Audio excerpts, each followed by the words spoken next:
Good morning, everybody. Good morning. Good morning, everybody. We'd like to get started. We have an absolutely full day today. My name is Lauren Christie. My pronouns are he, him. I'm the Director of Business Development for the CGLCC. So bienvenue, Kingston. Welcome to the beginning of the 10th Annual Summit and the first one outside of Toronto in lovely Kingston, Ontario. I should point out that since we are in Kingston, we are actually on the ancestral homelands of the Huron-Wendat, Anishinaabe, and Haudenosaunee Confederacy, and we acknowledge the everlasting presence of these nations and other First Nations, Métis, and Inuit who share this landscape today, and we're very grateful to be visiting this territory, while acknowledging our responsibility to honor the land, the water, and skies with gentle respect and purifying preservation. So thank you very much for joining us here. I have some really sort of, those boring housekeeping things to go after, but they're really important. So please give me your attention for a little while. Les indications, les instructions First pour la of all, journée que je dois as I said, I introduced myself with my pronouns he, him. Please remember to do that. Respect the pronouns that you see on people's name badges, please, as during the conference. Super important. Also important is your safety. So you will take note of the fire exits. If you run this way, you will hit the wall and the window. If you go this way, you will hit the exit sign. So please make sure you choose accordingly if there is a reason to leave the building. Also on the topic of safety, if at any time, we have a couple things. If at any time anyone here feels uncomfortable and has an issue, please feel free to come talk to myself or Paige Harlock, our Director of Membership Engagement, if you feel comfortable doing that. If you do not feel comfortable doing that, and you will have seen the signs out at the registration desks as well as online as we've been sending you updates for the summit, we have the Not Me app, which is a new app. If you haven't heard about it before, it's a really cool app. You can go online. If you can anonymously or not anonymously say if you've had an issue and are feeling uncomfortable with something, please fill it out. Go onto the app if you want it. We will get back to you within 2 hours and hopefully remedy the situation that you're having. My real hope, fervent hope, is that hopefully everyone has a great time and there is no issues. But just know that it's there for your safety during the summit. On another online topic, please include hashtag CGLCC Summit 23 on social media. Who came in on the train yesterday?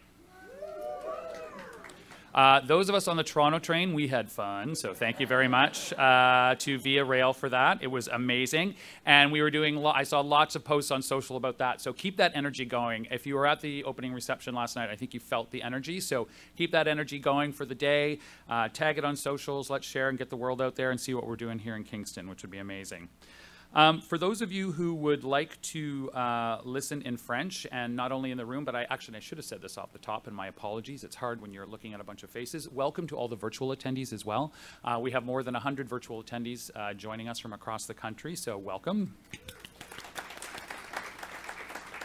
If either you in the room or you at home would like to be listening to this in French or closed caption, you can do that. You just go onto the event app and access the virtual web portal, and you'll have the options to listen to the main sessions either in French or closed captioning, so feel free to do that.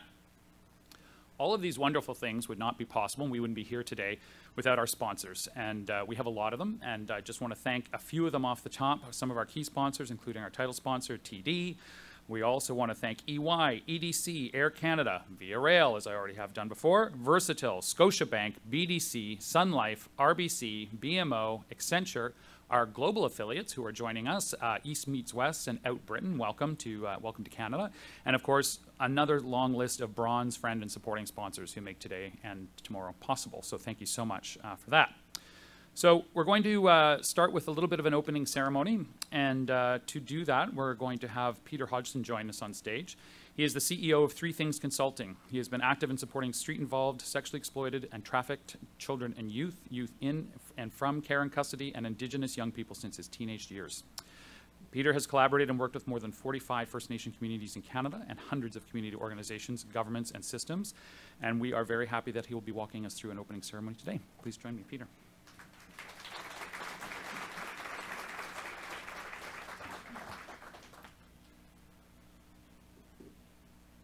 Just setting a timer because you've asked a Anishinaabe public speaker to speak for 5 minutes or so. That will be a miracle of the Creator. You're laughing like I'm kidding. Buckle up. Buju ani Anishinaabe Pikasoy, Anishinaabe Napi, Doda Makwa Anishinaabe. My spirit name is, and you're right, my government name that's attached to GST, that's Peter Hodgson. But my traditional name is Apikasoy, man who walks to the end of the earth. My spirit name is Napi. I carry both of those with great humility and pride today, too. I share that with you in my own language because I need our languages to be heard. I'm a language learner and a really poor one at that. I barely managed English. So, but our languages, when I say that, when I say Buju ani, hello, in my language, when I say that, when I say Anishinaabe Pikasoy, it's so that our ancestors, my grandparents, my great-grandparents, and all those who came before them, they can hear those words and they can know that we are still here and that those words are still here and the spirit of those words are still here. I say those words so that my grandson, who's 2.5, so that his grandchildren, who haven't come to us yet, that they hear those words, that they know those words are here, and that they're waiting for them. So I made notes, which is funny because I never really use notes. But again, I was on a time limit, so I was like, first of all, I thought maybe this is the first time you've invited an Indigenous person to open. I want to acknowledge, before anything else, that my family and my two spirit-owned business, along with the supports and resources and the products that we provide, are located here on, as you said, Anishinaabe territory, my home territory, along with our Huron-Wendat and our Haudenosaunee relations. The spirit of these lands that you're on today, that you're visiting or you're from, they're sacred lands. The people who are here before contact are sacred people. And continue to care for them. Continue to ensure that the prosperity that our peoples felt for thousands of years all along these waterways, they continue. That is our role, regardless of the relationships that we may or may not have had over time. We continue to do that. And that premise that we're still here, when I think of Everett, my grandson, Everett Peter, for the record, when I think of Everett, I think about the fact that he needs to know that as a First Nations person, as he grows up, that he matters. He needs to understand that his DNA is important to himself, his community, and this place we call Canada. And I need him to know that he belongs here. That he belongs here on this land. So I want to welcome you all to this very beautiful territory.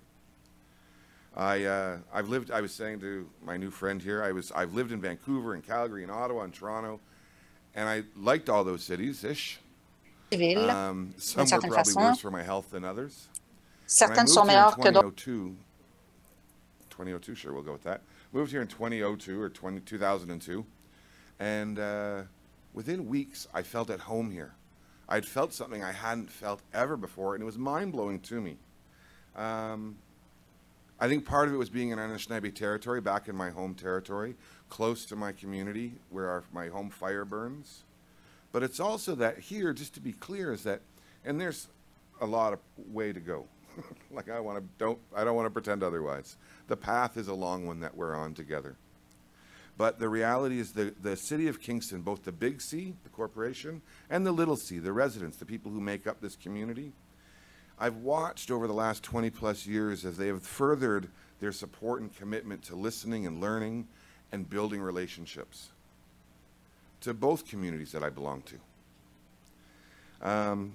And it means that myself and I have a team. My team and I, three things, we have a role to play. We're really proud to be the presenting sponsor of the Reel Out Queer Film and Arts Festival here in the city.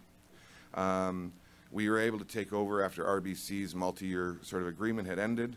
And I'm really proud to say that we've been able to increase our contribution to the festival and what they're able to do year-round by 300% over the last 4 years.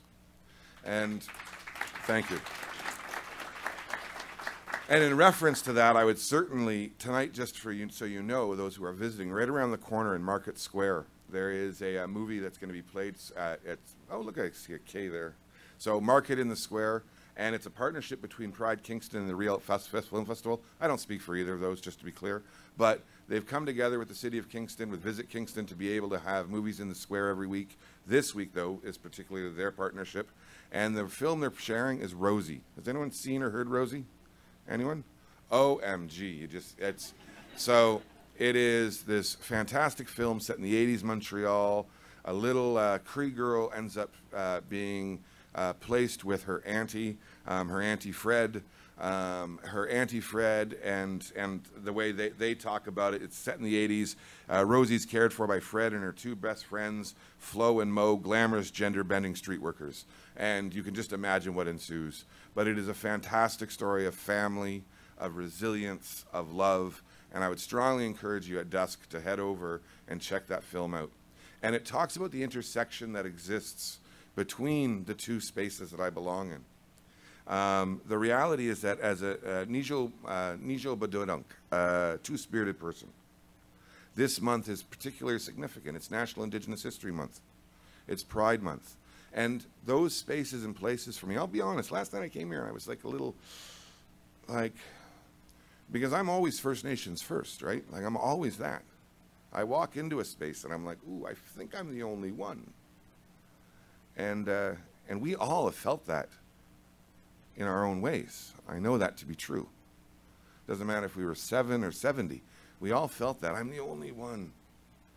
And so it's an interesting intersection when we think about what we need to be doing as peoples together. That intersection means that we need to be calling out for those shared commitments of recognition, of understanding, of solidarity together. My role as a two-spirit person is I'm really thankful that I've had great teachers and carers who've walked me along the path to get to where I'm supposed to be. I lost the timer. I apologize. I think I'm at 3 minutes. So here we go. But thankfully I've had a lifelong teachings, right, who have guided me to where I understand what my role is. I identify as a gay man, but I'm also two-spirit, and it's important to recognize that those two things aren't interchangeable, or they are interchangeable for some people, but not for others. And so, long and short, I'll be much shorter. I'd encourage you. I wrote a piece. This coming here and being invited here today got me thinking about this week, and a local artist had posted something about National Indigenous History Month and Pride Month, and I thought, oh, that's interesting. And I started sort of punning and thinking about it. And if you visit our website, which is things.ca, I wrote a piece this month. Maybe it's meaningless, I have no idea, but the reality is it was about the concept of that intersectionality and those spaces and places, because it got me thinking lots this week about the history of who we are, the history of our community, that's the two-spirit LGBT plus communities. These are histories that are anchored in violence against us. We have the shared horrors of our past. So we need to be able to understand that we have spaces and places where we have the opportunities to lift ourselves up. As Indigenous folks, we're the largest growing population in this country. That means the largest potential workforce, creators, consumers.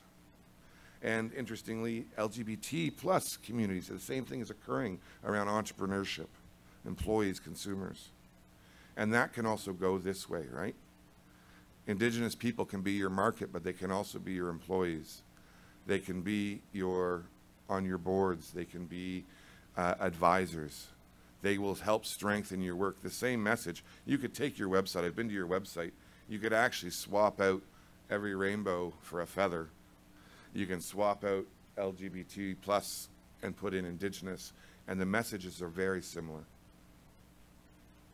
And so I'd encourage you to take time to build your knowledge, build your understanding, and recognize that we have to find those spaces and places where we are lifting each other up.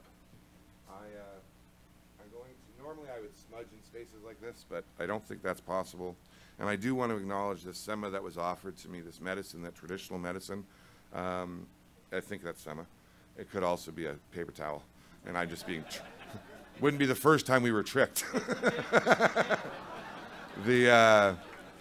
But I want to just thank you for that offering, and that's what you do when you ask people to share, right? In our ways, you offer that medicine. This is sacred medicine, But I also have sacred medicine here as well. And I'm going to take this sacred medicine today.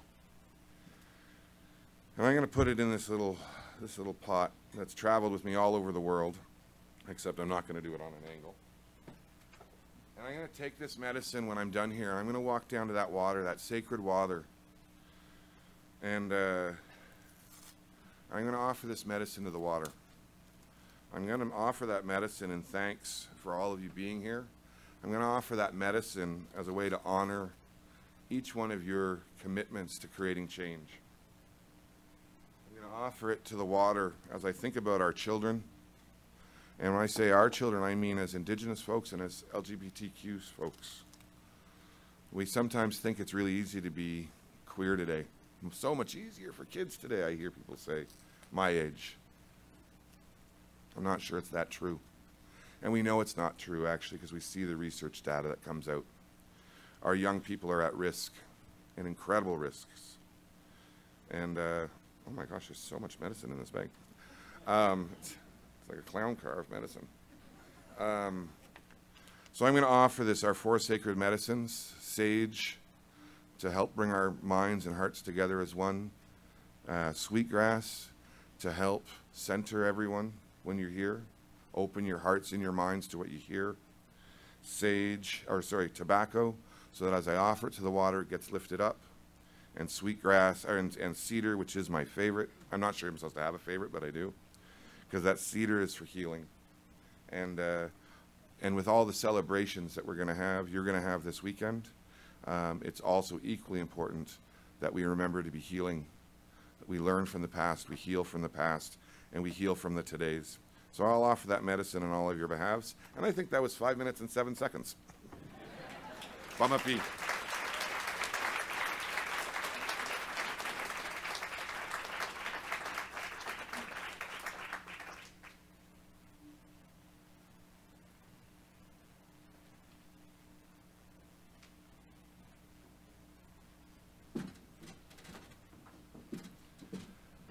Good morning. Thank you, Peter, for that opening ceremony.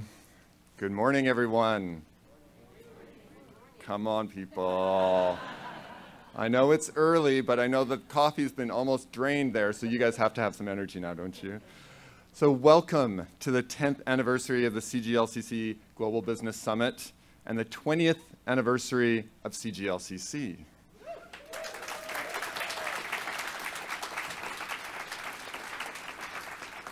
That makes me feel a little old. So my name is Daryl Sherman. I'm the CEO and co-founder of the CGLCC, Canada's 2S LGBTQI+ Chamber of Commerce. It is a pleasure to be here with you all. And sorry, my pronouns are he, him. It's amazing to see so many familiar faces and a lot of new faces here with us today. I want to give a shout out to those partners that have been with us since our very first event in 2014. EY, Kellogg Company, RBC, TD Bank Group, and TELUS. And they're all founding members of our supplier diversity program. So thank you for your continued support over the past decade. I also want to recognize our partner LGBT Chambers of Commerce and business groups from Saskatchewan, Manitoba, Ontario, and Quebec, and from the US and India, who have all made it here to be with us in person. Yes, I did say India. I know Kanishka's somewhere in the room here. There he is. Talk about commitment. Coming all the way from India. Thank you for being here. And I know that we also have our global partners joining us virtually from Europe, the UK, and Colombia. And to all of our ecosystem partners that are with us today, CAMSI, IWSCC, WeConnect International, WBE Canada, Startup Canada, Futurepreneur, Gradient Spaces, Queer Tech. Thank you all for the work that you're doing to help us achieve our collective mandate.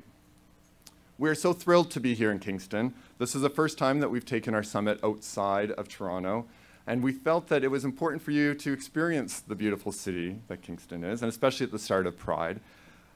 But we also wanted to acknowledge and celebrate what this city and so many of the businesses here have done to ensure that they are a place that lives and breathes inclusion, especially for our 2S LGBTQI+ community. So thank you to each and every business here in the city that has gone through our Rainbow Registered Accreditation program. The impact is tremendous, and it is being felt. But I also want to acknowledge that this is a tough time for our community across this country and around the world. Over the past few months, past few weeks, we've seen hate speech on the rise, rainbow flags being taken down, violence on the rise, and anti-2S LGBTQI laws being introduced, some coming with the death penalty. Our community is under attack, especially for our trans, gender nonconforming, drag artists, Black and Indigenous, and racialized community members. CGLCC has made a commitment to fiercely defend everyone in our community, to stand up against this hatred, and to live by the value of inclusion. At the Chamber, we fight this fight from a business lens. Our vision is to create a world where the 2S LGBTQI community is celebrated and is fully integrated into the economic fabric of society. So how do we do that? By enabling the 2S LGBTQI community to grow through advocacy, education, capacity building, and connections, all in partnership with allies who share our vision. And I know we have a lot of allies here today, so thank you to our allies. I provided remarks last month at the Canadian SME Awards, and I spoke about how exclusion is not an economic driver. Companies, governments, communities, school boards, anyone that impedes inclusion is constraining economic growth for this country. Exclusion constrains economic growth. Inclusion, on the other hand, has a positive impact. Positive impact on our labor market, on immigration, on innovation, on productivity, on foreign investment, on social well-being, on lives. If we want to grow our economy, we need to be deliberate about inclusion. Every small business owner, every corporate and government leader can support driving economic growth by creating cultures of inclusion within their organizations and within their communities. And from this, we're then creating that Canada that is truly a safe place. All of this is why this summit is going to look a little bit different this year. We want to be able to create a forum for people to connect, to discuss, and to debate. We want this summit to be an opportunity for us to create impact, for each of you to be able to walk away Friday afternoon and be able to create that change. So let's start creating some impact, shall we? It is now my pleasure to introduce the Honorable Mary Ng, Minister of International Trade, Export Promotion, Small Business, and Economic Development, to the stage to give some remarks.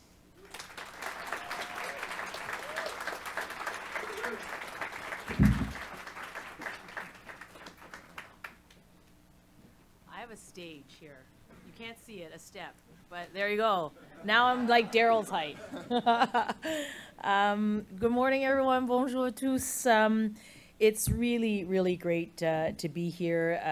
Daryl, let me begin by thanking you for all of the work that you do at the and I wanted to start off by not using the acronym. I'll go to the acronym really quickly. In fact, I know the acronym more than the fullness of the CGLCC. But I thought it would be really nice to start this way, to say thank you to the Canadian Gay and Lesbian Chamber of Commerce, and Daryl, and to all of you and your team for all the work that you do. Let me also begin by acknowledging that we are gathered on the traditional and unceded territory of the Anishinaabe, the Haudenosaunee, and the Wendat peoples. And thank you so much for starting us off in such a good way. A special hello to a few people in this room. Bruce McDonald, I think you are here. Bruce, where are you? There you are. And Bruce is the co-founder of CGLCC, so that history that Daryl talked about, it's so great to have you here, and Lauren, I think you are emceeing us for the day, and thank you. And then to our wonderful CEOs, who are going to be, a couple of them on the podium after me, in both Peter and in Sylvie, so wonderful to be here, and with everyone that Daryl listed. It's great to hear the allies, the organizations, the partners, the ecosystems, and those who have traveled long and far to be here in beautiful Kingston. And I'm delighted to be here at the Global 2S LGBTQI Business Summit and Supplier Diversity Forum in beautiful Kingston. And while they're not in this room, I want to take an opportunity to recognize some really extraordinary MP colleagues of mine who have been tireless advocates for the community, Minister Pascal Saint-Onge, Minister Randy Boissonneau, Minister Seamus O'Regan, Parliamentary Secretary Oliphant, and last but not least, MP Mark Gerritsen, who represents this beautiful place of Kingston and the Islands. And I had a chance to talk to Mark last night because we were both on house duty until, I don't know, about midnight. And when I said to Mark, I said, Mark, I'm going to be in your riding in the morning. And he said, well, I'm going to still be here in Parliament. He sends a very special hello and a very special welcome to Kingston and the Islands. And he also wanted me to share that he and his family are going to be marching in Pride this weekend here in Kingston.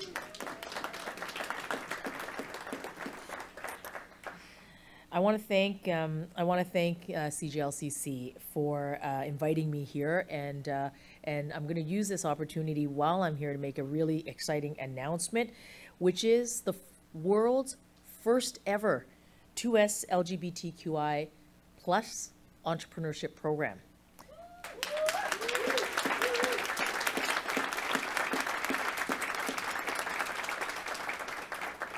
I kept asking my department and my staff, you're sure this is the first in the world, right? And I said, because when I make that claim, it better be accurate. And they said, no, we've checked and we've checked. So I'm just so excited about it because it is the world's first. Merci de m'avoir accueilli aujourd'hui. In my role as the Trade Minister, the Small Business Minister, Economic Development Minister for Canada, it's a very long title. But really, the job is Minister for starting up, scaling up, and accessing new markets. So helping businesses get going, grow, but also in that growth, get into those international markets, because Canada is a trading country. 1 out of 6 jobs is related to trade. 2/3 of our economy is related to trade. And if we can get our businesses growing and growing into here in Canada, but into those international markets, we are helping to grow, create jobs in the Canadian economy and make our economy stronger. Our government has been working hard to support all Canadian businesses in their business journey. And we have been working hard to create an economy that works for all Canadians. Daryl said it really well earlier, which is if you're not paying attention to creating an economy and communities that are inclusive, you're actually missing out. And so much of the work that we have been doing has been about creating an economy that works for all Canadians. So inclusive growth is smart economic growth. And it isn't news to anyone in this room that women, Black, racialized, Indigenous peoples have been swimming against the tide in their business starts and in their business growth for far too long. C'est une économie inclusive, c'est une économie intelligente. It's why our government created entrepreneurship programs like the Women's Entrepreneurship Program, like the Black Entrepreneurship Program, to address the unique needs and challenges of those entrepreneurs. I'm starting to see those numbers, and it's working. 30,000 women entrepreneurs are being helped through the Women's Entrepreneurship Program. Thousands of businesses starting, and thousands more having helped to grow their businesses. Black Entrepreneurship Program, seeing similar numbers, helping thousands of Black entrepreneurs get a foothold into the Canadian economy and growing their existing businesses. These numbers show us that initiatives that will help underrepresented small business owners reach their fullest potential helps the Canadian economy. Whether it is to get a loan that has been elusive for so many small businesses, but particularly those that have been underrepresented in our economy, helping businesses get access to e-commerce and digital tools, helping businesses with the mentorship or the support that's needed to improve their business communication strategies. And when I look after, example after example, I often ask the team this across the country. I talk about examples. I often sort of use the numbers. Thousands have been helped, but share with me the lived experiences and the and how some of this work has helped the business owners and the entrepreneurs. And it is heartening, example after example across the country, that these programs are helping, the support networks are helping businesses start and helping them with their growth. So let me get to today's announcement. There are over 100 2S LGBTQI owned and operated businesses in Canada. Yay. The next couple of lines are better. You generate over $22 billion of economic activity, and you employ almost over 435 Canadians today. That's pretty good, right? Now that does paint a good story because $22 billion of economic activity is absolutely terrific, and employing nearly half a billion Canadians is also terrific. Sorry, 435, so that's not quite half a billion, but because we don't even have that as a population in Canada. So what am I talking about, right? It's like it's 500,000, so anyways. But it won't come as a surprise to you in this room that 2 in 5 2S LGBTQI plus business people have had difficulty securing capital, business loans, and funding. That's 40%. It won't shock you that a third have been not able to find a mentor or that business network that will help you grow your business. It pains me to say that some of you might also be among the quarter who have either faced discrimination or who have lost opportunities, business opportunities, by virtue of being you. We can't accept this. We can't accept it as normal nor the reality. And my view, our view, is that we have an obligation to change this. So today, I'm so pleased that we're announcing $25 million. It's an investment for the new 2S LGBTQI entrepreneurship program. And did I say earlier, it's the first in the world?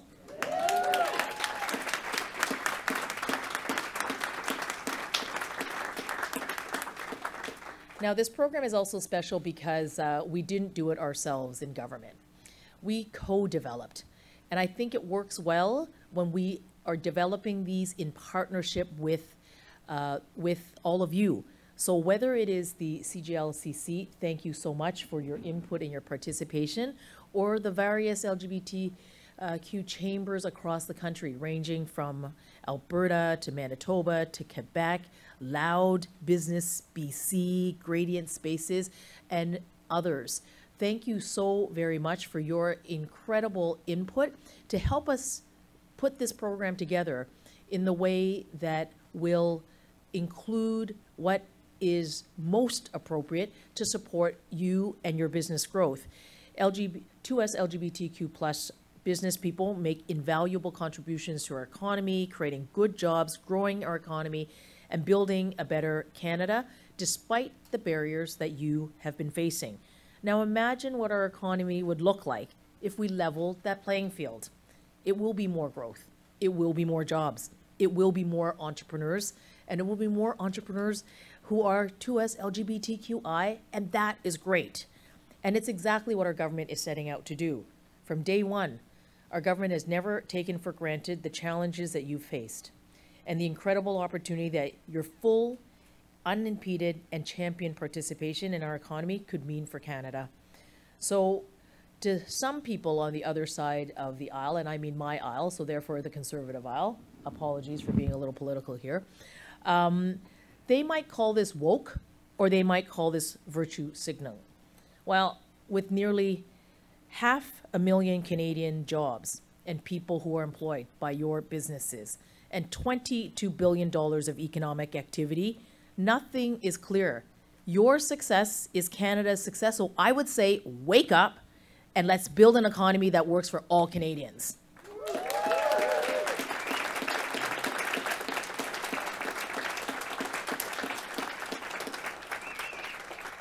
So let me tell you what the $25 million is going to go to. It's going to have 3 streams. It will have the business scale-up program, it'll have an ecosystem fund, and it will have a knowledge hub. And together in these 3 streams, it will help businesses grow and expand here in Canada, but also into new markets and creating opportunities that currently may be out of reach. It will deliver critical business advice so that community members can benefit from the mentorship that you lack. And it will build up organizations like those that I referred to already, and working with the CGLCC so that we can build more capacity, as well as establishing new organizations in regions of the country where there isn't as much support so that we can make more of those crucial connections, so that you will make more of those crucial connections, and that you're supporting businesses from coast to coast to coast, and leveraging on the really incredible work that organizations that have been around for many decades, like CGLCC and others across the country, strengthening their capability so that they can support more businesses and more entrepreneurs. We also care a lot about data, which is what the Knowledge Hub part of this strategy will look like. Having the Knowledge Hub will help understand 2S LGBTQ plus entrepreneurs, the challenges that they face, but also the best practices. And having a Knowledge Hub that will capture up the data, understand the gaps that will still exist, and also share best practices is what that work is going to be. These opportunities will make a real difference.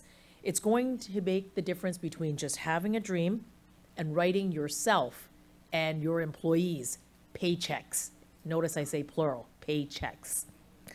The 2S LGBTQI plus community have been trailblazers for as long as I can remember. La communauté 2S LGBTQI plus, apologie, je couldn't quite do that en français, ont toujours été des innovateurs. Your pioneering spirit has ushered in powerful and important changes that have improved the circumstances of every group that has ever been marginalized or sidelined or dismissed. Our government will always stand with you and be by your side. Who you are and who you love should not hurt your business or be a part of your success. I look forward to hearing about the success of this historic program. It's the first of its kind. It's already well underway, and the reason it's already well underway is look at everyone that's in the room. Look to your left and to your right. You're going to remember this conference and conferences afterwards. You're going to share the experiences. You're going to have more tools and more support through this program, and I'm looking forward to to month after month in the years to come, to hearing about the successes, but also the challenges, so that we can improve upon those and make Canada the place that we are all so proud to call home as the inclusive and diverse country that we are. Merci beaucoup, tout le monde.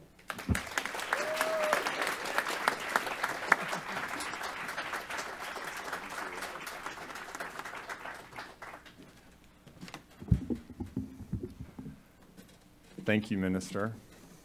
What an amazing announcement. Can we get another round of applause?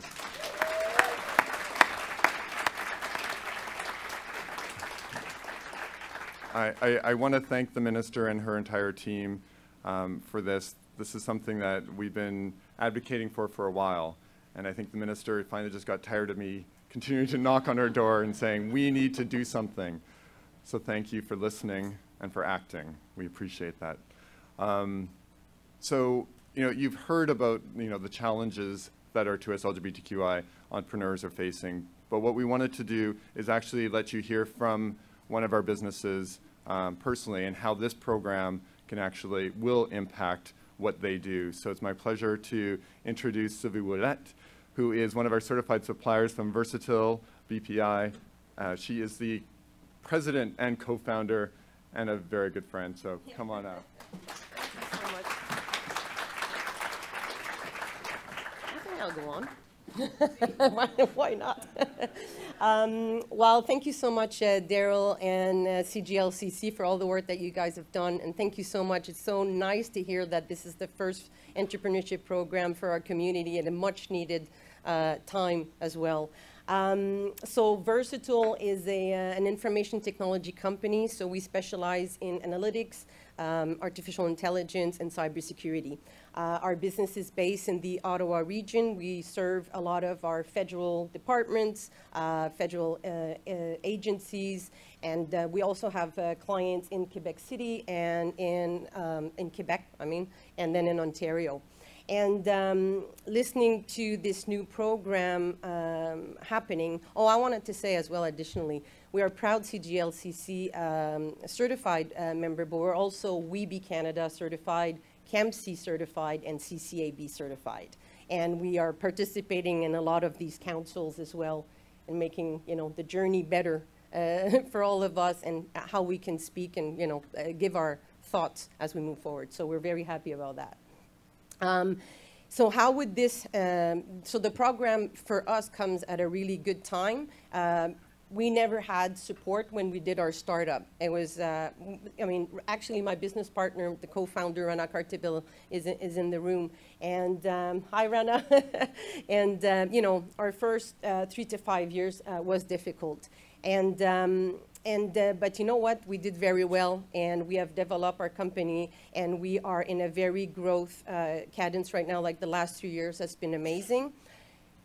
But now we need to scale up, and that is another step that we need to move forward. We want to expand into the rest of Canada in the West, and we actually won our first U.S. contract last week. And so... So we know there's a lot of potential going there, and I think these type of program will give us, you know, the resources, that will give us mentorship on how for us to move forward, how to, you know, establish ourselves. Obviously, like Daryl said earlier, there is a lot of challenges as we move into, let's say, the U.S. and other markets as identified owner of the you see how the two SLGBTI organizations. So I think, you know, these type of things we need, and, you know, I'm very proud that I'll be one of the first one to start applying this program. And I have no doubt that CGLCC will be amazing in delivering this type of program for all of us. So merci beaucoup. And I think it's important that we are our authentic self, that we bring our authentic self to work. And I look forward to rencontrer plusieurs de vous aujourd'hui. And merci encore. Thank you, guys.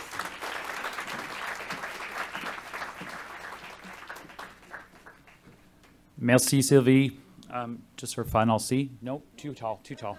Won't use it, stay down. I would like to now invite up AJ Stewart, who is our Manager of Supplier Diversity, to the stage, please. Thank you, AJ.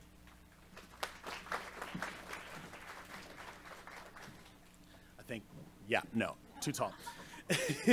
Thank you so much, folks, and welcome once again to the CGLCC Business Summit. As Lauren said, my name is AJ Stewart. My pronouns are he and him, and I am the Manager of Business Development for Supplier Diversity here at CGLCC.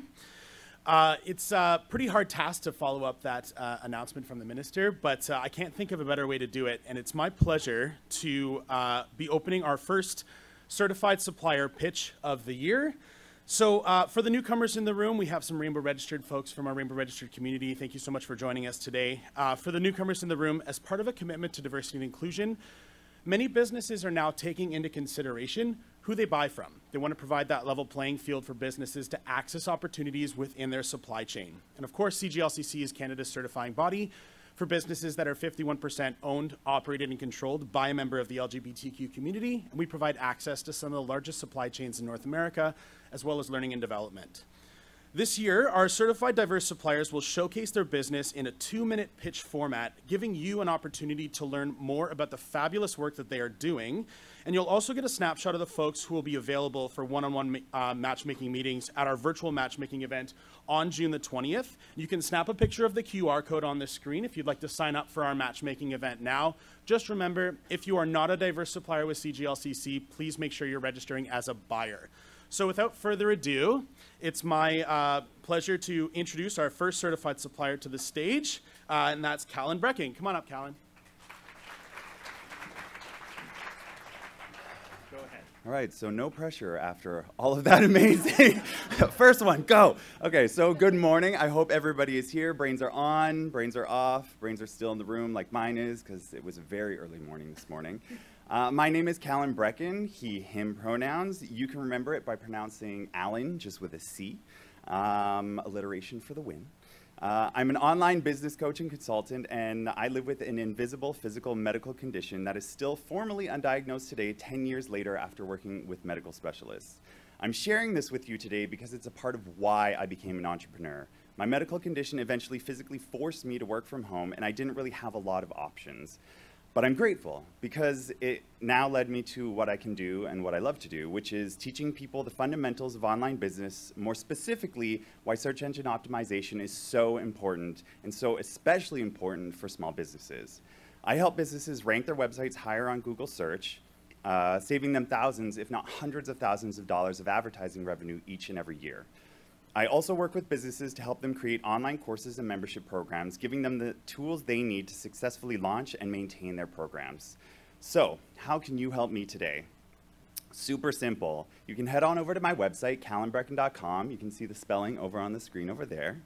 And just poke around a little bit. Check out my new online course, or you can check out my blog posts. And if there's anything that you find relevant that you'd like to share with your audiences, please do. And if you'd like to take it a step further and you have access to your website, you can send a link from your website to my website, because that really helps build my SEO. Sharing takes less than 2 minutes, and it really helps me in my SEO, and we now all know that it is the name of the game, SEO. So thank you so much for your time and attention this morning. I hope you all have an amazing summit, and I look forward to meeting and chatting with many of you later on throughout the rest of the event. Peace, love, rainbows. 2 minutes exactly. I didn't even have to give you a warning. Wow. I'd like to invite our next pitcher up, Kim. So this is Kim Ng from Butte Inc.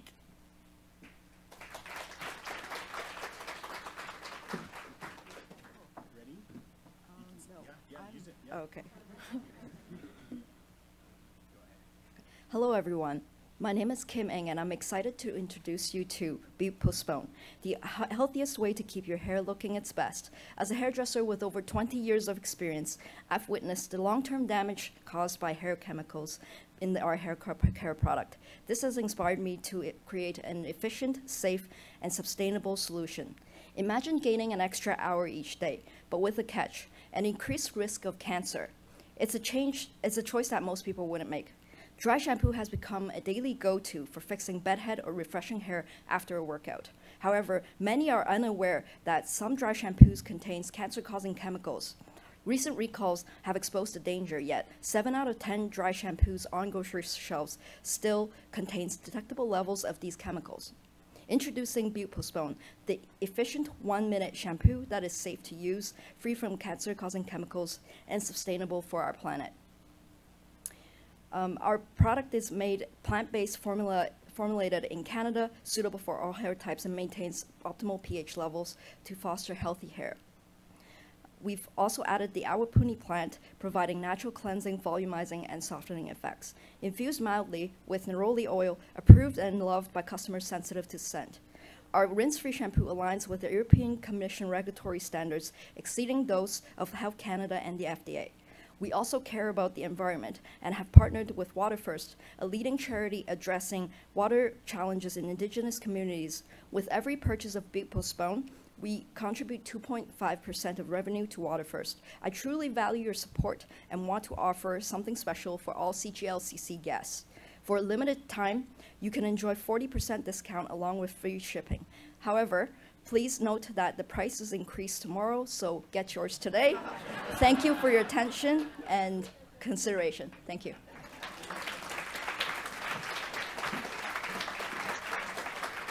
Two minutes on the dot. You folks are good. Okay, next up is Dominique Calcara from Recruit Action. Come on up, Dominique.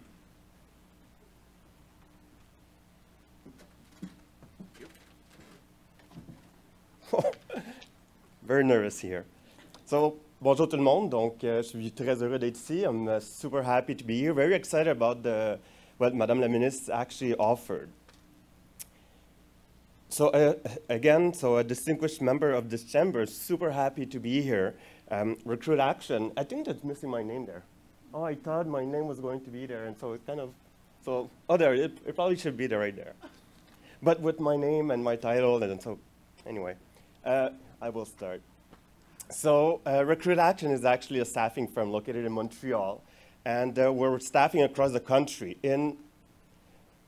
across the country, and then we're entering the U.S. market by end of 2023 or being early to 2024.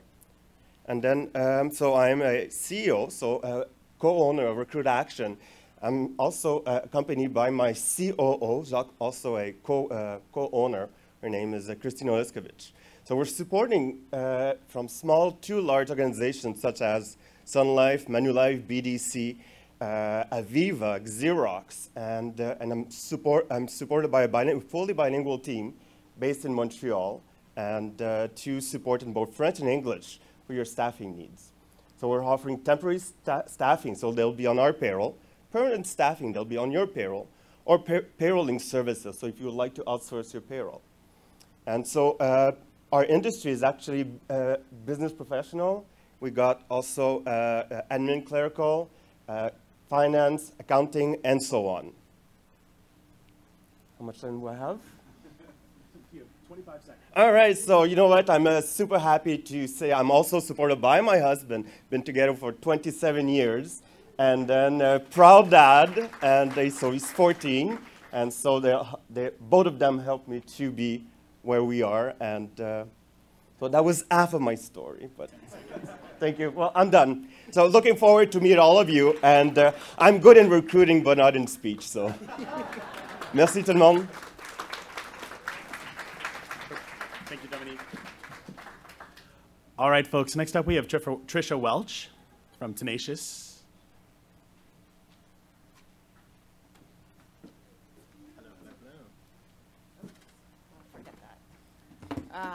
Hi, my name is Trisha Welch. I own and run Tenacious International, and what we do is, right now in this economy, a lot of companies are looking for power solutions. They need batteries, and a lot of people don't really understand batteries. We have an exclusive network of battery manufacturers that we represent, and we work with different customers, making sure that we can supply them, looking at your sustainability needs, looking at your environmental needs, and looking at your supply chain logistic needs.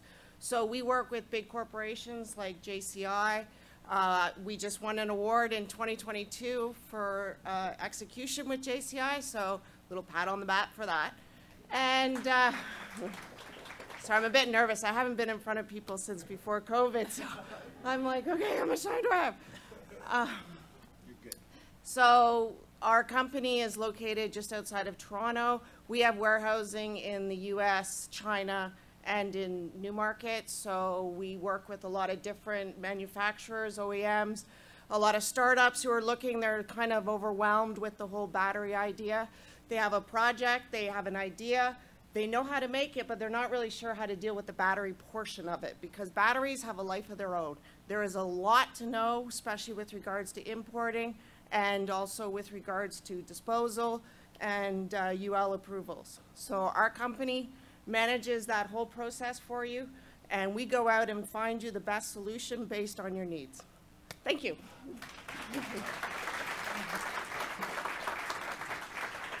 Thank you very much, Trisha. And last but most certainly not least, we have Sonia Scharf from Akasha Art Projects.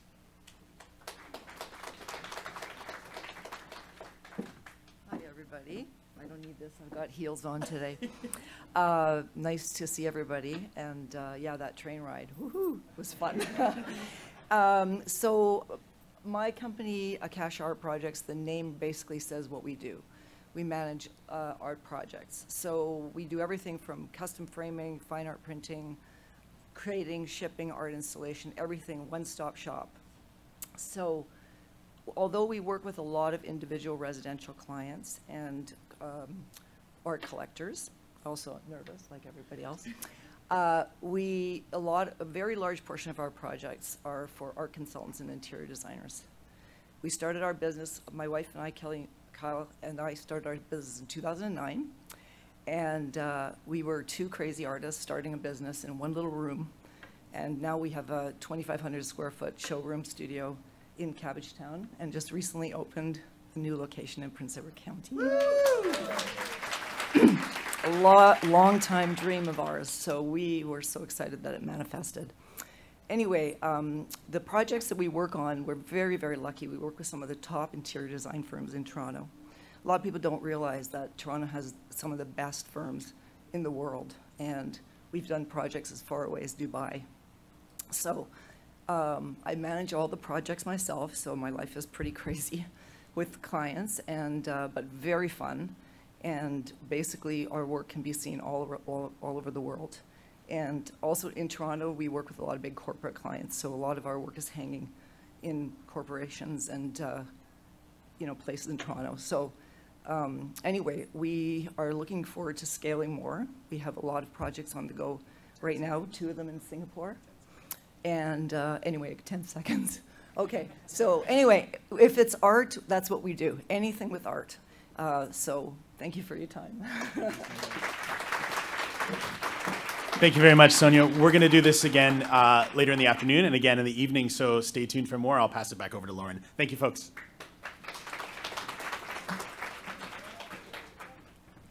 I think I'm going to move this. That'll make it a little easier. So thank you, everyone. We are off, obviously, to a great start. Before we get to our next session, I would like everyone, I think you might be familiar with Slido. You're going to use it a couple of times during the course. What I didn't know about Slido before is that even that QR code, if you're in the back of the room, you can zoom in with your camera and you will actually be able to download it. And those of you at home can also download it as well. So please participate.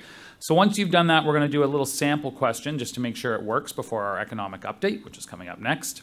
So let's test it out. If everyone's downloaded it.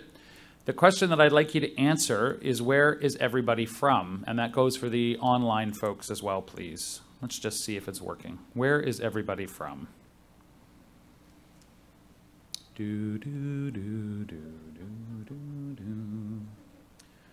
Oh, lovely. Love it. Look, I love how many people came out from Kingston. It's awesome. And it looks like, if I'm right, I see Tofino and I see Cape Breton, so that's pretty much a good stretch across the country. And I see Stellarton there, so that's got to be Sobeys, unless it's someone else I don't know. And I like how specific some people are getting with Cabbagetown, like specifically in Toronto. Don't put your street address up there. You never know who's going to show up. I should have been specific about the city. Anywho, great. That's all I wanted to do, is make sure it worked. I'm not going to take too much time on that. But what I would like to do is roll a short video from TD, who is our title sponsor, who's going to introduce our next session. So if we could roll the video, please, and then we're going to get right into the economic update after that.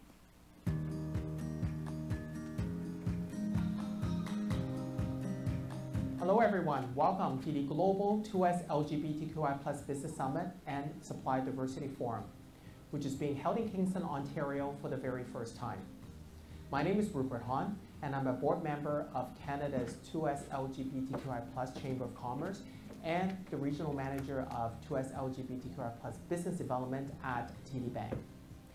My role is to be a liaison between TD and the 2S LGBTQI+ communities in Ontario, understanding their needs and providing financial guidance and advice. We have been a longtime supporter of the CGLCC, who is celebrating its 20th anniversary this year.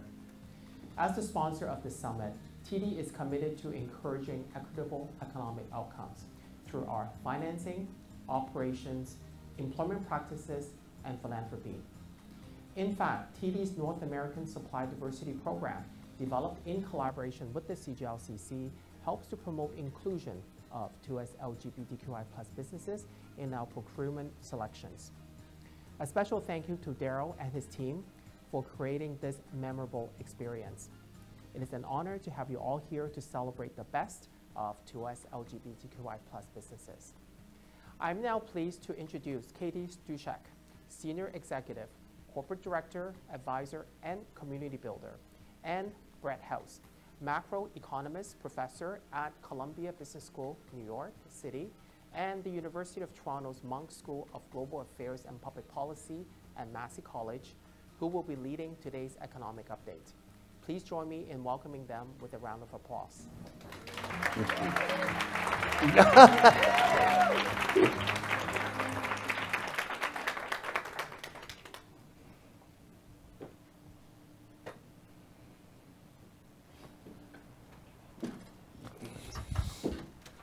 My mic's on this side, so you have to go there. Okay. You never thought an economic briefing could be so exciting. Well, it's an honor to be here with all of you, and to Daryl and the team at the Chamber, just a deep personal thank you for all the work that you do and for the invitation to be here. And Brett, it's an honor to be here with you. You too, You Katie. get to be the expert. Well, you are the expert economist. I'm the closet economist that's coming out in front of you. So I'm going to try to stir the pot a little bit as we go through the conversation with Brett. And then later on, we will engage in a conversation with you and the questions that are on your mind about your business, about our country, and the challenges and the opportunities that we face as we go forward. So again, it's great to be here with you, Brett. Yeah, it really is. I mean, looking out at this room is kind of incredible. I was an economics student here 30 years ago, and right around this time in the fall of the year, actually, the student government at Queen's sponsored a day to show support for what they called gay rights. And they invited everyone to wear jeans for the day to show solidarity. And yeah, if you've seen an average Queen's student, they look like they just wandered out of either a Grateful Dead concert or a tree planting camp. Somehow, an entire campus of people managed to find something else to wear that day than jeans. So to see rainbows all over Kingston right now in a room with this much energy in it here is incredible. And if it says anything about my forecasting skills, it says they're pretty bad, because I wouldn't have anticipated this. But hopefully on forecasting economics, it's a little more effective. Yeah, even colonized communities like Kingston evolve and make progress. It's amazing. It's awesome to be here.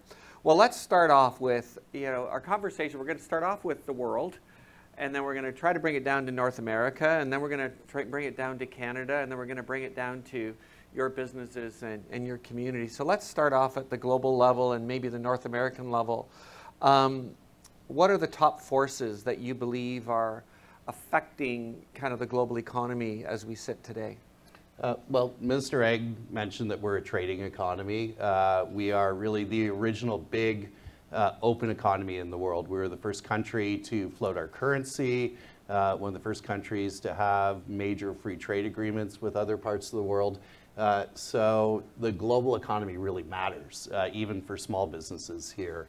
And I'm a macroeconomist, and I'm not going to try to say that size matters to a room of SMEs, but it certainly matters in terms of setting the big environment in which you're operating. The interest rate environment, the inflation environment that we've all been grappling with is largely a byproduct of global forces. Research done by some of the major banks here and by researchers in academia pin about 60 to 70% of inflation on commodity prices, food and fuel, coming from the rest of the world, more so than what's happening here in Canada. So the global scene matters.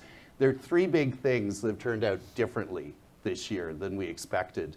One was most economists thought the property bubble in China was going to bust in a big way, and that would really dampen Chinese growth. The second big thing most anticipated was that European growth would get hit hard by higher fuel prices driven by the brutal invasion of Ukraine by Russia. And thirdly, most of us expected American consumers, who are one of the biggest economic drivers in the world, would dampen their spending down and get back to spending in line with their earnings more quickly than they have. In fact, the American consumer has remained super resilient. All three of those things are probably starting to turn around, which means growth is going to continue slowing, and demand for Canadian goods and services in the world slowing through the rest of this year. But we are continuing to have that debate. Is it a recession that we're on the edge of or not? I tend to think it's sort of much more like a meh economy. It's not going to feel pretty great either way. If it's a mildly positive growth scenario or mildly negative growth scenario, after a couple years of reopening where we had gangbuster growth, anything is going to feel pretty mediocre by comparison. So when you talk about commodity prices, being the main driver of inflation, like go a bit deeper, what's causing that? Because I think most of us would say, yeah, we may be more resilient than expected on consumption, but are we consuming materially more in our lives than we did pre-COVID? Most of us would say no. So what's really driving the commodity prices up? Well, the commodity prices are getting driven up by two things. One, increased demand globally, which is part of the driver of those really high food prices, and two, constraints on supply. So part of that comes from the invasion of Ukraine, part of it comes from the trade tensions with China, and part of it comes from climate change, which is causing much more volatile supply lines for food commodities in particular. But it's fascinating because that argues it's as much a supply side economic crisis or challenge as it is demand side, or even maybe more so supply side.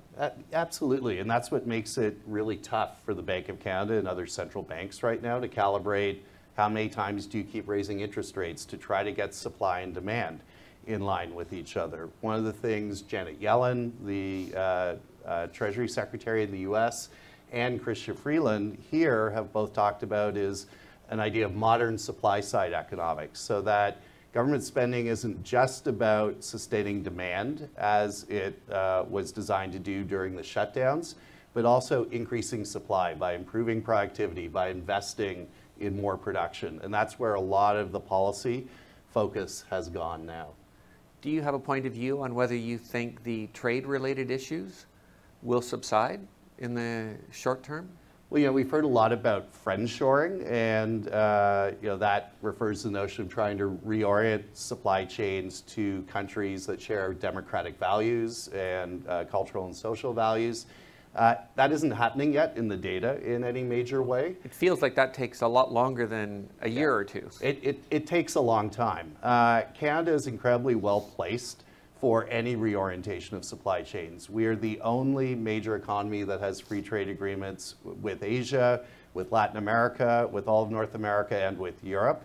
And that's a particularly important issue for small and medium-sized businesses because only about 4 to 5% of SMEs in Canada trade. Almost all of our trade is done by a really small number of big businesses. And so that's a huge market for a room like this that isn't being tapped yet. And when you have support from a minister like Mary Ang, that's a real opportunity.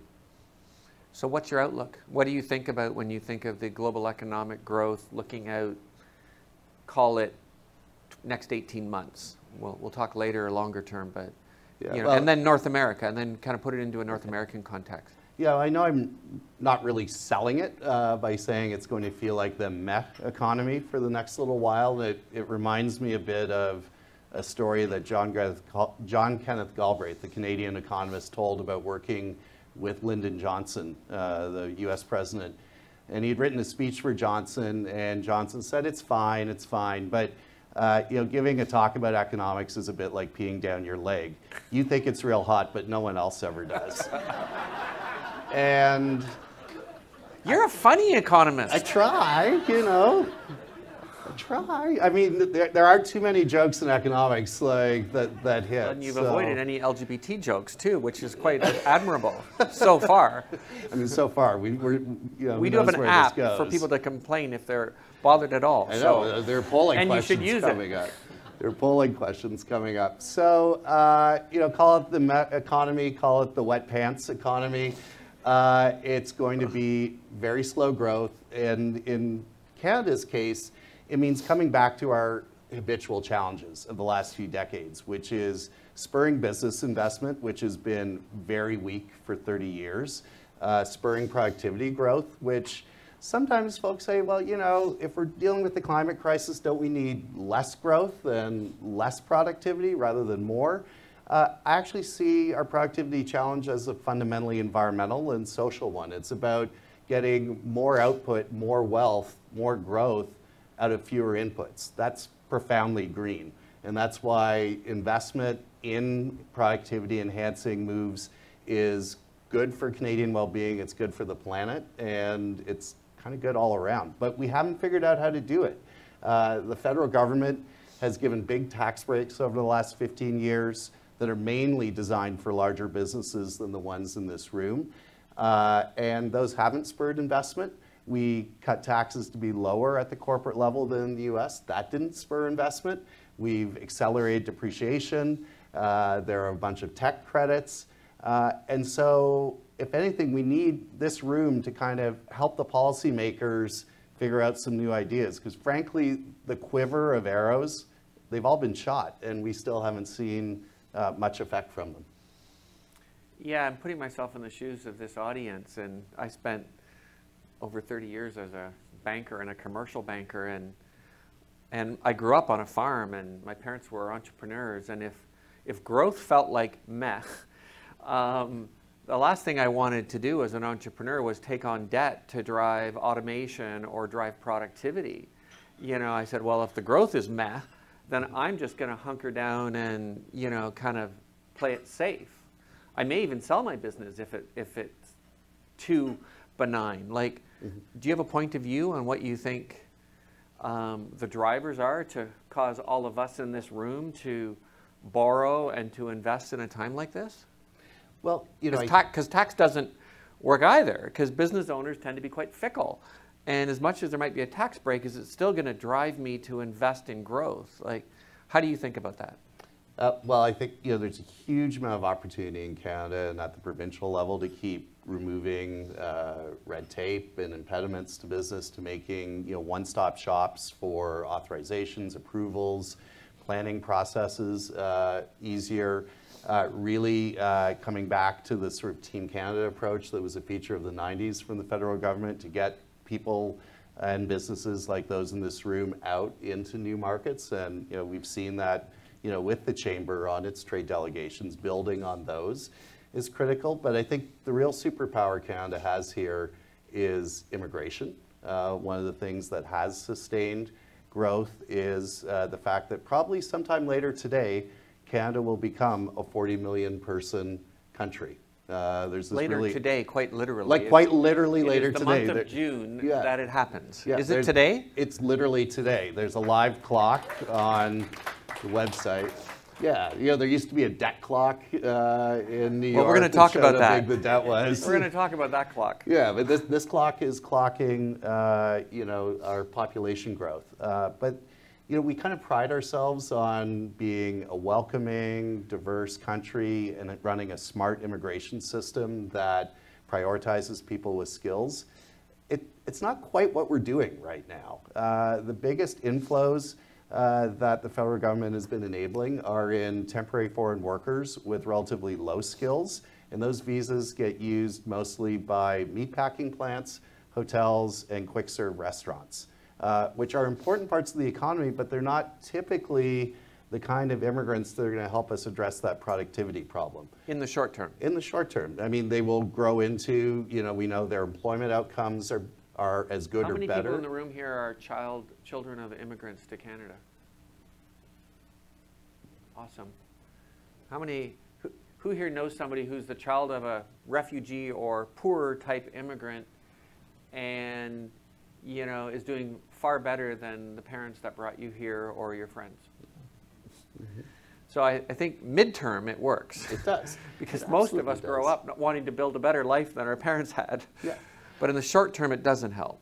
Well, it addresses bottlenecks in the economy, but it doesn't provide us the immediate pathway to higher growth. And it doesn't really square with, you know, the kind of war for talent that we know we're involved in. And the knowledge-based globally. economy that we're building. And the knowledge-based economy we're trying to grow, and which we know is the biggest source of growth in Canada right now. So, you know, things that I've advocated for strongly are a move to just giving permanent residency to anyone who finishes a graduate degree in Canada from abroad.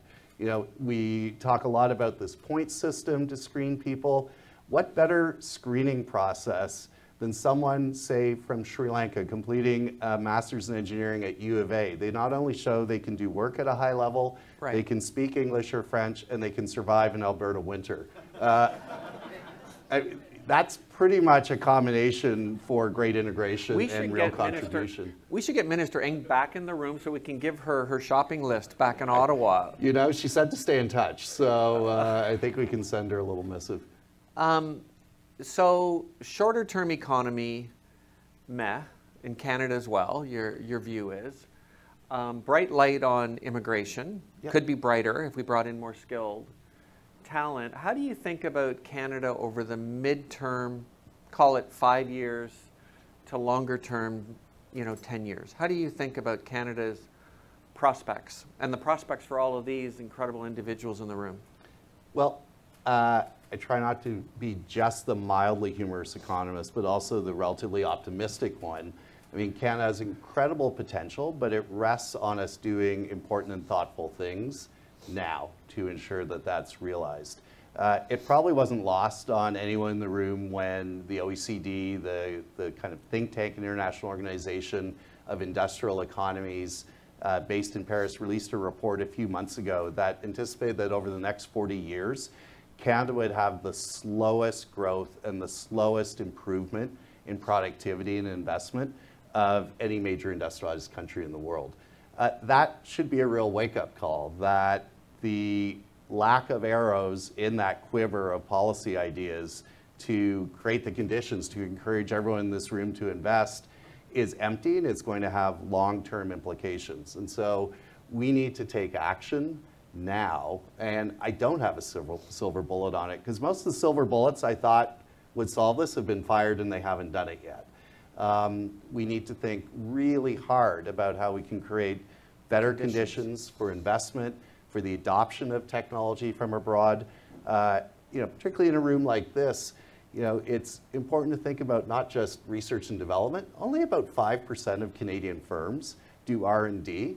Almost all of the rest adapt and adopt other technologies. So we need to be focused not just on research, which is important, and the commercialization of it, but really helping firms bring in and use technology more effectively in the Canadian context. That's where the real action is, actually. Yeah, what encourages me is the 3 or 4 speakers we had, because we often think that R&D is this sexy thing done in laboratories, but the reality is we had 3 or 4 speakers here that are living research and development projects and successful entrepreneurs. It's making it practical too, like we heard about.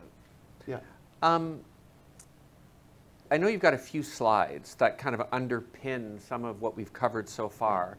The one we haven't talked about, the big elephant in the developed world, is debt, whether it's at the national level, the provincial level, the civic level, or the individual level. Like, what's your view on indebtedness? And maybe there's some other key stats that you want to cover before we go further. Yeah, why don't we throw up a few pictures here? I mean, if a picture's worth 1,000 words, economists like to throw out quite a few thousand at any given time. So this is from the IMF, and the yellow line in the middle is global growth, and the dark blue line is relatively wealthy industrialized countries' growth forecast, and emerging and frontier markets on the top. The big takeaway from this is not so much what is the actual level, but look at where we are and where it anticipates we will be, and where we were pre that big zigzag that was the shutdown and the pandemic. Reversion to the means. We are coming back to kind of where we were before. And that's why I emphasized it's about big challenges that have dogged us for 20, 30, 40 years, and growth that will generally feel unspectacular. That's kind of the subtitle to this chart, meh, as we mentioned before. I don't think the IMF will start calling it the wet pants economy, but it's, I'm going to keep lobbying for that. The big obsession we've had with inflation, I am going to go out on a limb and say it's largely being solved. The impact of higher interest rates takes 18 to 24 months to fully work its way through the economy. That's why you saw the Fed take a pause yesterday after 10 hikes and 15 months of higher rates. We are in this difficult area right now in every major economy, where even the best policymakers who are backed by scores of researchers don't know what's next, and they don't know what the impact of what they've done exactly is. So they're moving gingerly. I think you're going to continue to see headline inflation in the US and Canada come down. That means we may have 1 or 2 more hikes coming, so my apologies for everyone with a variable rate loan. But that should be about it. But on the other side, don't expect cuts to arrive particularly soon. It's going to be late in 2024 before we see policy interest rates coming down, because having seen inflation at such a high level, they want to know that it is well and truly under control before we start rolling it back. And in part, the reason I think they only have a couple rate hikes ahead is because of debt, as you mentioned. So that's a little small from this distance. The big thing to capture there is Canada on the top bar, and on 5 different indicators, we are red, red, red. Those are all related to household debt and the housing market. And by most every metric, Canada is, on an individual and household level, the most indebted country in the world. And we have some of the hottest real estate markets in the world that are driving a lot of that debt. This is normally accompanied by some hyperventilating commentary and some really bold headlines about how we're on the edge of a crisis. And frankly, there's usually some hedge fund guy managing his father's money in a basement in Oklahoma who gets featured on Bloomberg about every year or two, saying Canada's about to go down the tubes.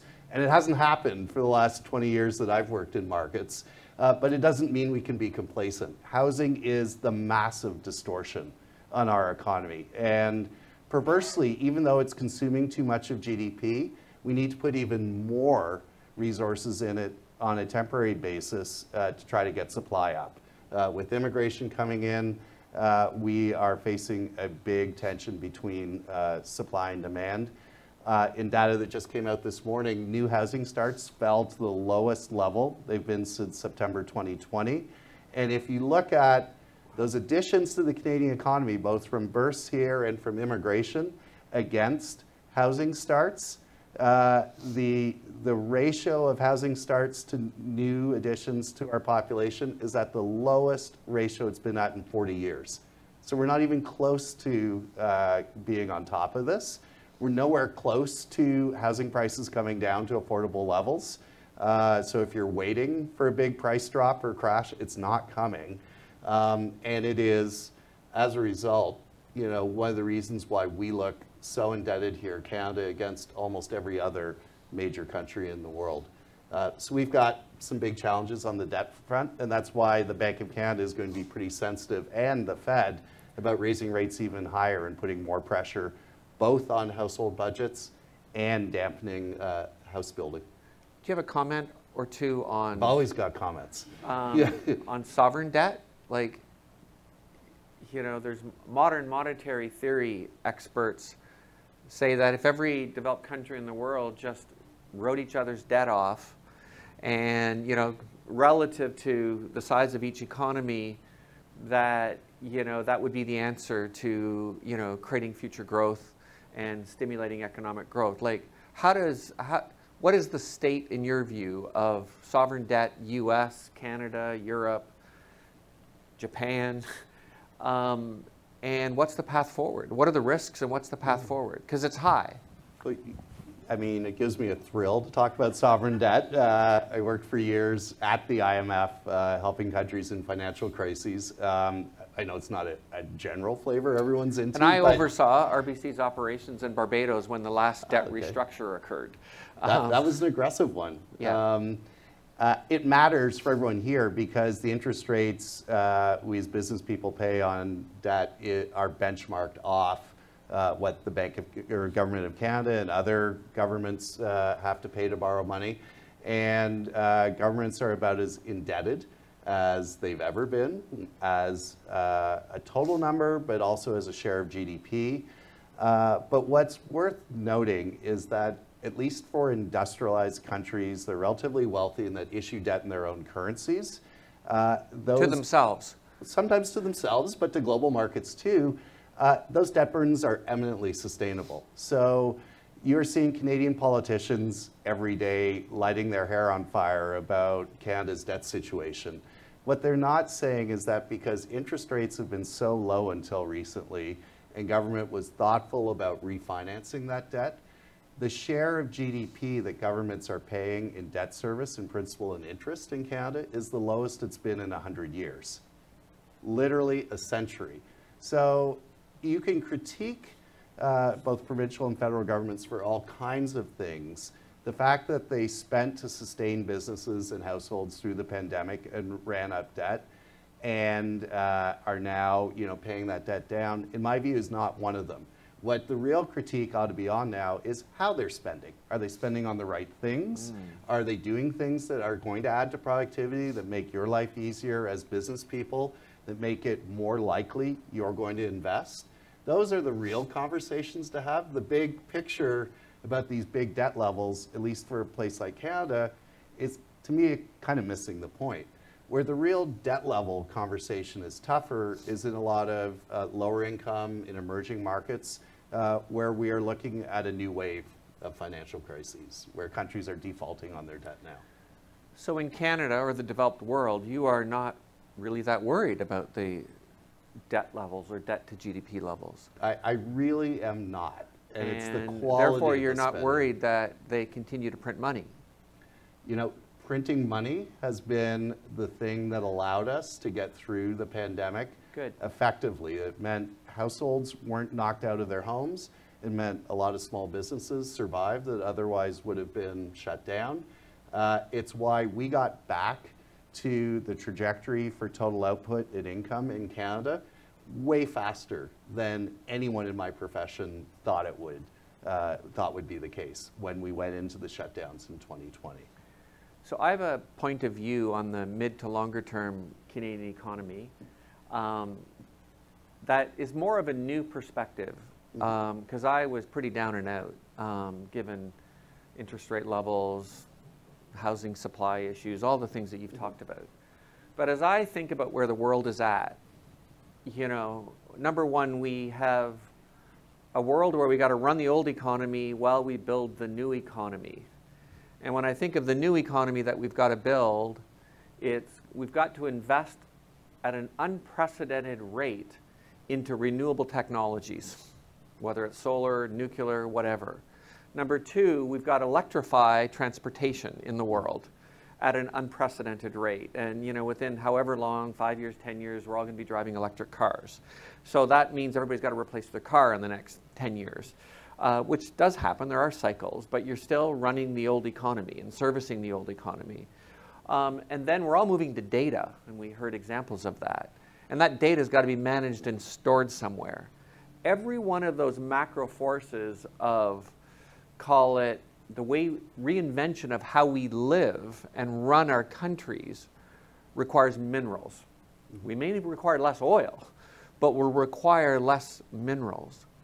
Or more minerals, sorry, for all those technologies. And we're an immigration-friendly country. And we're probably, as hard as the times are. You're layering a lot on here. I'm trying to keep up. But no, but we're also, an immigration-friendly country and one of the most inclusive countries in the world. So if I add all that up, that should bode really well for Canada over the medium to long term. Yeah, I really think so. And I think just like that story of how much Kingston has changed since I was an undergraduate here, another story dating from that time that I think about a lot is that Elon Musk was my next door neighbor in residence at Queen's. 33 years ago, his dorm room was filled with computer parts for 386 generic computers, and he thought he was going to be the next Michael Dell. He did better. He did much better. We would go Thursday nights and say, hey, Elon, want to come to the Quiet Pub for a drink? And he would say, no, I can't go out. I'm starting a company here. And we'd quietly mutter loser and walk away. And again, my forecasting is not great on some things. See what's happened with electric vehicles, the first thing you cited there during that time. We have an incredible capacity to change. I think, though, it's a real combination, despite me being a macro enthusiast, about the link between the macro and the micro. And I think about this particularly after a panel I was on with one of the heads of AI from Microsoft. And there was another... And Canada's the leader in AI in the world. It is. And what he did is really break it down to why it kind of matters and why it will change things on a gradual basis. Because there was a sort of tech bro who was doing the big evangelical discussion about why AI changes everything. The Microsoft guy said, let me break this down for you in a more relevant way. When you do a PowerPoint presentation and you really need all the slides to be in the same template, and you can't figure out why one font's different from the other, the next version of Office, you'll be able to just say, make all the slides the same.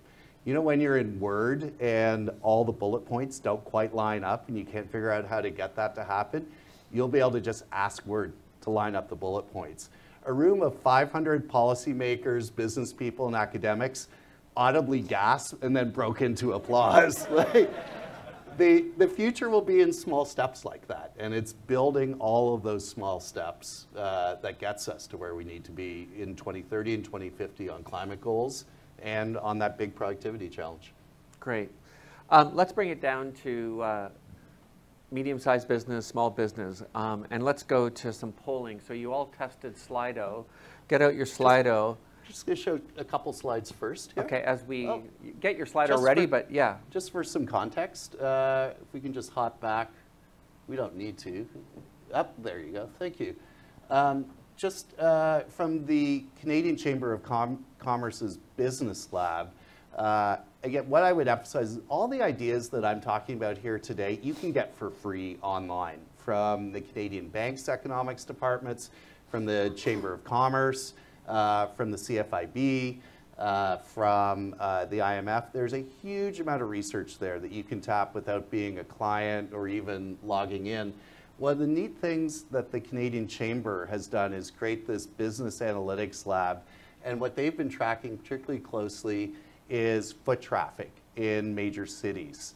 And on their reckoning, you know, the green is like back to normal or above.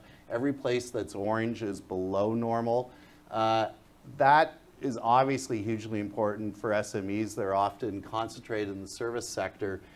It's not clear we're ever going to get back to normal entirely. And so part of our thinking needs to be about what this new normal looks like. You know, Saskatchewan is really, I think, an artifact here where their data, you know, was a little wonky going in, but also, you know, Premier Moe didn't really put in shutdowns as stridently as some other places. The other thing to think about is, again, I apologize that the font's a little hard to read, is that our economy was increasingly a service economy going into the pandemic. It's even more so now. Almost all of those bars that are showing big growth are service sectors. You know, the wave of developments we had during the shutdowns where people were renovating, buying TVs, getting more furniture for their home offices is done. Everyone is spending on experience now, whether you look at the Visa or MasterCard data, whether you look at you know, what people are doing in terms of travel, the foot traffic here or going out. It's not about goods, it's about living life after the shutdown years we had. So keep that in mind too as you're planning. And over to you, Katie. Great. So let's start to bring it to life a bit more for all of you in the room and go to polling questions. Your disclaimer. I think they have Those to are just flip over. opinions according to Brett. Yeah, that's all. So let's go to what industry are you operating in, I believe is question number 1. And I think it's free text. So we'll end up with a Wordle coming out of this one. Mm-hmm.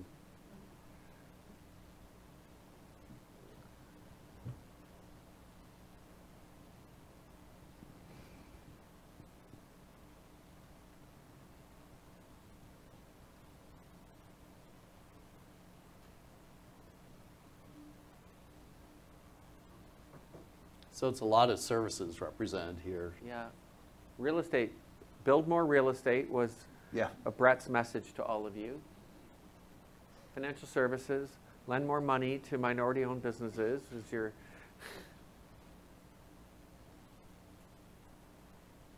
Nuclear power. Where's nuclear power in this room? Seriously? Awesome. Who are you with? Oh my God, wonderful. Right on. Awesome.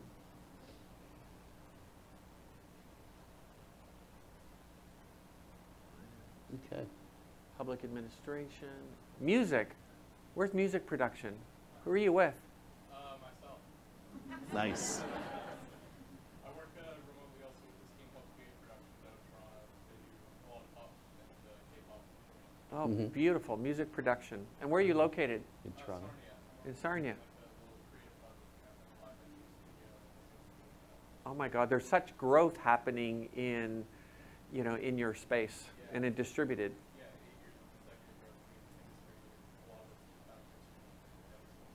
Amazing. Wow. Okay. Food, staffing, recruiting, education, technology, hospitality and tourism. I mean, the big takeaway for me from seeing that word cloud is that this is a room really positioned for where people are spending now and going to be continuing to be spending over the next few years. Even with a meh economy, these are sectors that should be better than meh. Yeah, beautiful.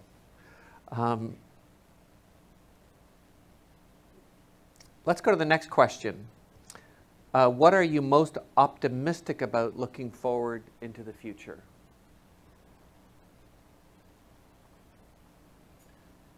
Lunch is a perfectly acceptable answer here too.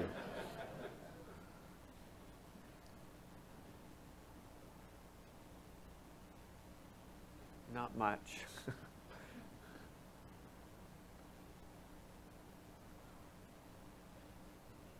Retiring. And the entrepreneurship program is so huge. Safe space, acceptance.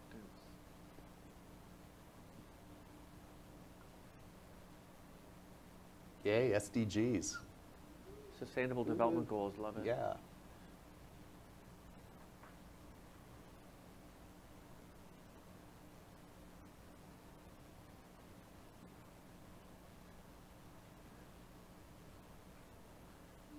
It's great seeing how many times growth is coming up here. Booze Cruise. More exciting than lunch, definitely. Yeah. A better world than we live in today. I love that. I think that's an optimistic room.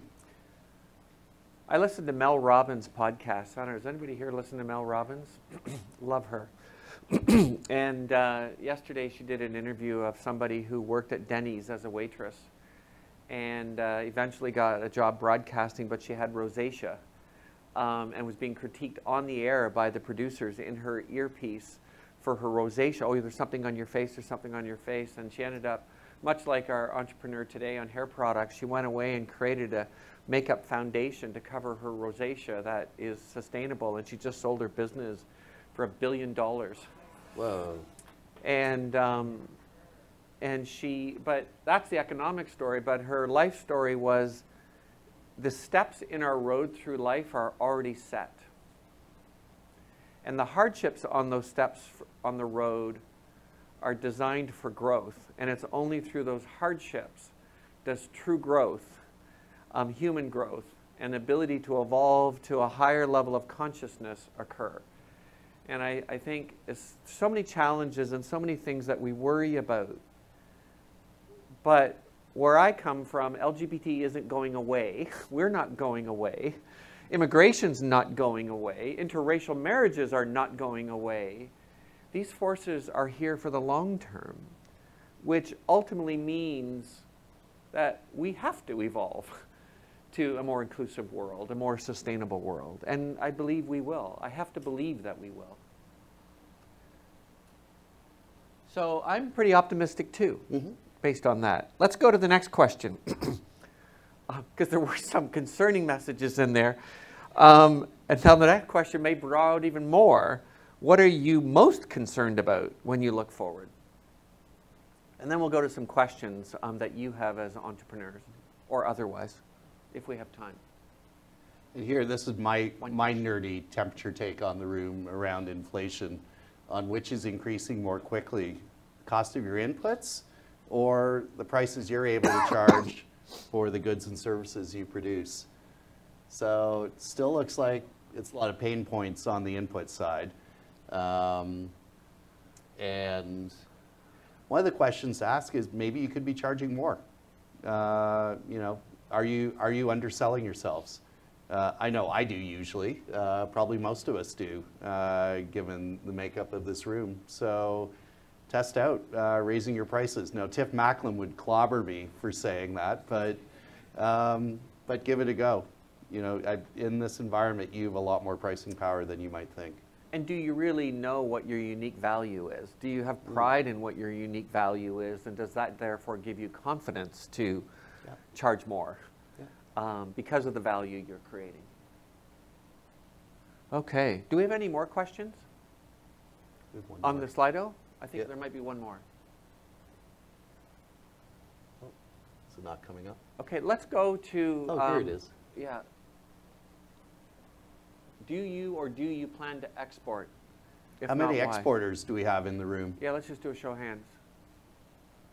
Actually, not that many. Yeah, that's consistent Here, with our data on SMEs and across medium-sized Canada, small and medium-sized enterprises. So, so that's an opportunity to think about, because consistently over the last 20 years, the U.S., which is where most Canadian companies export, has outpaced us in terms of growth. Consumer spending is still stronger there, and we got some really great provisions for cross-border trade in the renegotiation of NAFTA that allow bigger exemptions for small orders from inspection. And while this is a very service-oriented crowd, and those small shipments don't matter so much, the visa possibilities under NAFTA/USMCA are also pretty terrific to do transborder business. So think about that, but then also think about beyond the US, because just like only a small share of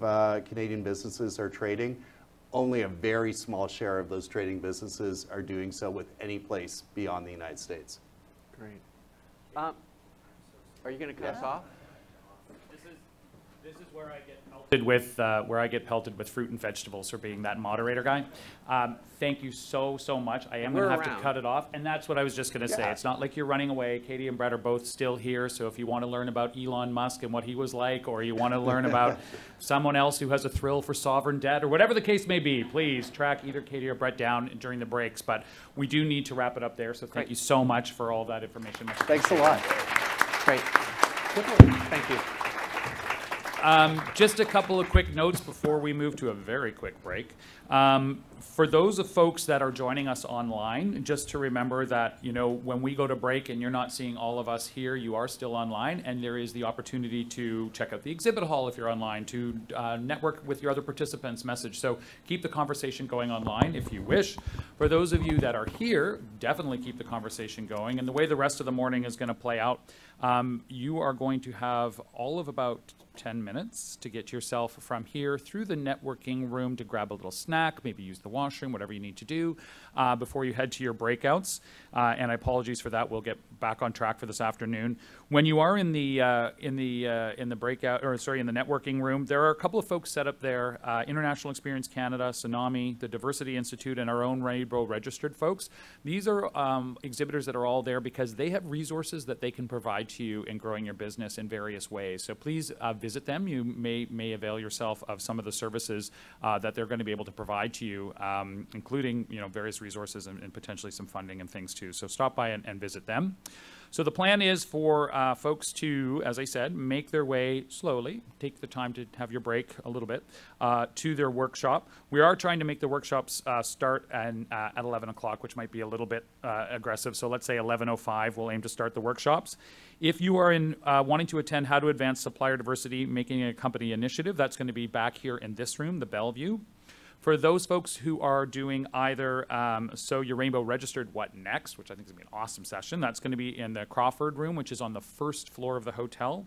Or if you're doing How to Grow Your Business Sales 101, that's in the Junction room, which is also on the first floor of the hotel. So our staff can either take the elevator to go down, or there's some stairs. Our staff will be positioned to kind of direct you after you, as I said, you have a chance to have a quick break.